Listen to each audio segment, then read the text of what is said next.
Hello my dear beautiful friends.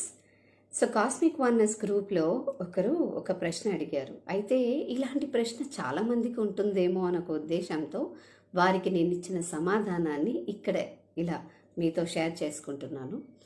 ఆత్మ అంటే ఎలా ఉంటుంది, దాన్ని ఎలా చూడాలి అన్నది ప్రశ్న. అయితే నేనేమంటానంటే కొన్ని ప్రశ్నలకు సమాధానాల కోసం బయట వెతకూడదు, అంతరంగంలోనే వాటికి సమాధానాలు స్ఫురిస్తాయి అని చెప్పటం జరిగింది.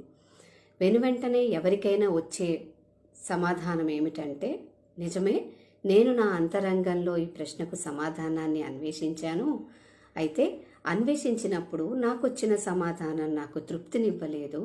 ఆ సమాధానము నేను నా ధ్యాన స్థితిలో పొందాను అని వస్తుంది.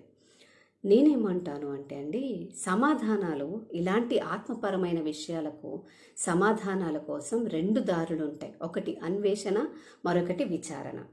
అన్వేషణ అనేది ఏదో బయట చేస్తున్నది అన్నమాట. ఇప్పుడు ధ్యానంలో అడగటము, ఎవరినైనా అడగటము, ఒక పుస్తకంలో వెతకటము, ఇవన్నీ అన్వేషణ. విచారణ అనేది మనతో మనం ఉన్నప్పుడు చేసేది. దీన్నే ఆత్మవిచారణ అంటారు. ఆత్మవిచారణలో మాత్రమే కొన్నిటికి సమాధానాలు దొరుకుతాయి. అన్వేషణ బయట చేసేది, విచారణ నిరంతర ప్రక్రియ.